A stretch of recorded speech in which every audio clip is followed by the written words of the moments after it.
नमस्कार और आज के इस एक्सप्लेनर में स्वागत है। आज हम भारतीय नौसेना की 3 प्रमुख पनडुब्बियों के इर्द गिर्द किए जा रहे बड़े बड़े दावों की गहराई से पड़ताल करने वाले हैं। हाल ही में जो स्रोत सामग्रियां सामने आई हैं उनमें इन रक्षा संपत्तियों को लेकर बहुत ही उत्साहपूर्ण और आक्रामक बातें कही गई हैं। एक विश्लेषक के रूप में हमारा मकसद है इन दावों के पीछे की वास्तविकता को समझना और ये देखना कि आखिर किन विशिष्ट तकनीकी क्षमताओं के कारण इतनी चर्चा हो रही है। तो चलिए बिना किसी देरी के सीधे विषय पर आते हैं। चलिए इस बहुत ही दिलचस्प दावे से शुरुआत करते हैं। स्रोत में इन पनडुब्बियों के प्रभाव को दर्शाने के लिए जो शब्द चुने गए हैं वे सच में ध्यान खींचने वाले हैं। वहां साफ तौर पर कहा गया है कि इनके नाम से ही पड़ोसियों की हड्डी कांपती है और उनकी सूसू निकल जाती है। ये भाषण निश्चित तौर पर अत्यधिक नाटकीय और अतिशयोक्तिपूर्ण है, लेकिन एक तटस्थ और गंभीर विश्लेषण के तौर पर हमारा काम इस बयानबाजी से प्रभावित होना नहीं है, बल्कि हमें इसके पार जाकर उन वास्तविक क्षमताओं को निष्पक्षता से परखना है जिन्हें इस तीव्र बयानबाजी का आधार बनाया गया है। तो इस पूरे एक्सप्लेनर का मुख्य उद्देश्य क्या है? इन पनडुब्बियों की ताकत को सही मायनों में समझने के लिए एक बहुत ही जरूरी कदम उठाना पड़ता है, और वो है इस क्षेत्रीय बयानबाजी के शोर से वास्तविक तकनीकी तथ्यों को अलग करना। जब इस भावुक और आक्रामक भाषा को हटा दिया जाता है तो जो विशुद्ध डेटा बचता है असल में केवल वही हमें इन 9 सैन्य हथियारों की क्षमता की एक सटीक तस्वीर दे सकता है। स्रोत द्वारा दी गई इस लिस्ट में तीसरे नंबर पर जो नाम उभर कर आता है वो है INS अरिहंत। इस पनडुब्बी के बारे में पूरी चर्चा को अगर देखा जाए तो इसकी पहचान पूरी तरह से इसके भारी हथियारों के इर्द गिर्द बुनी गई है। इसे एक हैवी हिटर यानी बहुत भारी प्रहार करने वाले हथियार के रूप में पेश किया गया है। इसका साफ मतलब है कि अरिहंत का काम सिर्फ गश्त लगाना नहीं है, बल्कि ये अपने साथ एक ऐसा शस्त्रागार लेकर चलती है जो किसी भी स्थिति में भारी नुकसान पहुंचाने के लिए ही डिजाइन किया गया है। अब इसकी भौतिक क्षमताओं के इस आंकड़े पर गौर करें। 350 मीटर। स्रोत के अनुसार ये 350 मीटर की गहराई तक गोता लगाने में सक्षम है। ये आंकड़ा सिर्फ गहराई नापने का कोई पैमाना नहीं है, बल्कि ये एक बहुत ही महत्वपूर्ण रणनीतिक लाभ है। इतनी गहराई में जाने की क्षमता का मतलब है कि ये सतह की हलचल से बिल्कुल दूर खुद को एक बहुत ही सुरक्षित और मारक स्थिति में तैनात कर सकती है। और जो बात वाकई दिलचस्प है वो है इस पर लदी भारी मारक क्षमता। जरा इस शस्त्रागार के विवरण को देखिए। इसमें 6 टॉर्पीडो ट्यूब मौजूद है और ये 12 सागरिका मिसाइलों से पूरी तरह लैस है। और सबसे चौंकाने वाली बात ये बताई गई है कि इसके बावजूद भी इसमें 4 और अतिरिक्त मिसाइलें ले जाने की जगह बचती है। ये भारी भरकम शस्त्रागार इसे एक बहुत ही खतरनाक आक्रामक हथियार बनाता है। और सच कहें तो स्रोत में जो इतना अधिक उत्साह देखा गया उसका एक बहुत बड़ा कारण यही अभूतपूर्व मारक क्षमता है। चलिए अब आगे बढ़ते हैं और देखते हैं कि लिस्ट में आगे क्या है।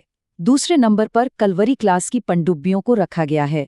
अरिहंत की पूरी पहचान जहां उसके भारी हथियारों से थी, वहीं कलवरी क्लास का विश्लेषण पूरी तरह से इसकी बहुमुखी प्रतिभा पर केंद्रित है। इसे एक मल्टी टूल की तरह समझा जा सकता है, यानी एक ऐसा हथियार जो किसी एक काम तक सीमित नहीं है, बल्कि अलग अलग परिस्थितियों और चुनौतियों के अनुसार खुद को ढालने में पूरी तरह से सक्षम है। कलवरी क्लास के उन अलग अलग सामरिक उपयोगों को कुछ इस तरह से समझा जा सकता है। पहला कदम देखिए, सतह पर हमला करने की क्षमता। इसके बाद दूसरा कदम, समुद्र के अंदर सुरंगें या माइंस बिछाना जो दुश्मन के लिए अप्रत्याशित खतरे पैदा कर सकता है। और अंत में तीसरा कदम, खुफिया जानकारी इकट्ठा करना।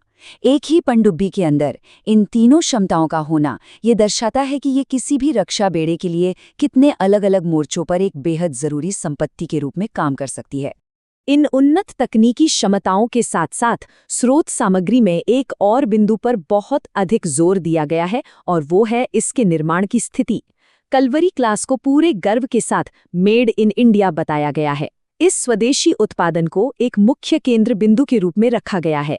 यह स्पष्ट करता है कि इसे सिर्फ एक रक्षा उपकरण के रूप में नहीं, बल्कि देश की तकनीकी आत्मनिर्भरता और घरेलू निर्माण क्षमता की एक बड़ी सफलता के रूप में प्रस्तुत किया जा रहा है। अब हम आते हैं स्रोत की लिस्ट में नंबर 1 पर मौजूद पनडुब्बी पर, और ये है INS वागीर। यहाँ पहुँचते ही चर्चा का पूरा विषय एकदम से बदल जाता है।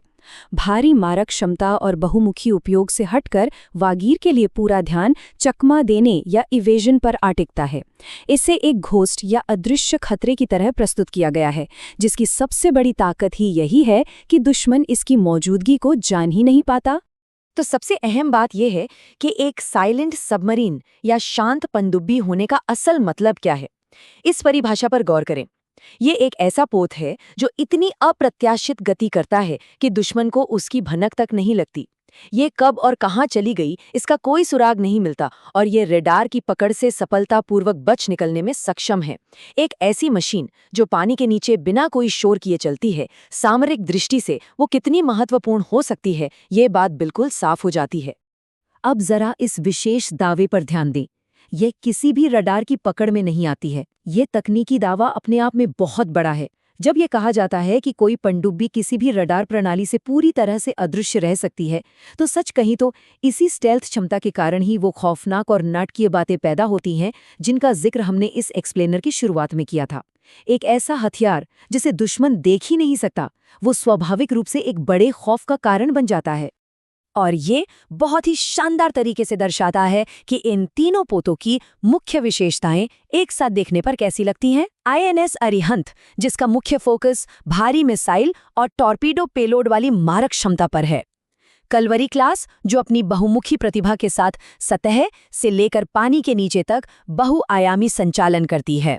और अंत में INS वागीर, जो पूरी तरह से रेडार से बच निकलने वाले स्टेल्थ पर निर्भर करती है। स्रोत के अनुसार हर एक पनडुब्बी बेड़े में अपना एक अनूठा और सामरिक लाभ लेकर आती है। तो इस पूरे विश्लेषण को समेटते हुए एक बहुत ही विचारोत्तेजक प्रश्न सामने आता है। मारक क्षमता, बहुमुखी प्रतिभा और स्टेल्थ, जब ये तीनों संयुक्त क्षमताएं एक ही नौसैनिक बेड़े में एक साथ काम करती हैं, तो ये भविष्य की समुद्री रणनीति को किस तरह से आकार देगा? इसके व्यापक रणनीतिक परिणाम क्या हो सकते हैं? ये एक ऐसा सवाल है जो दावों और बयानबाजी से परे जाकर इस विषय की गहराई को समझने और इस पर आगे विचार करने के लिए प्रेरित करता है। आज के इस एक्सप्लेनर में बस इतना ही।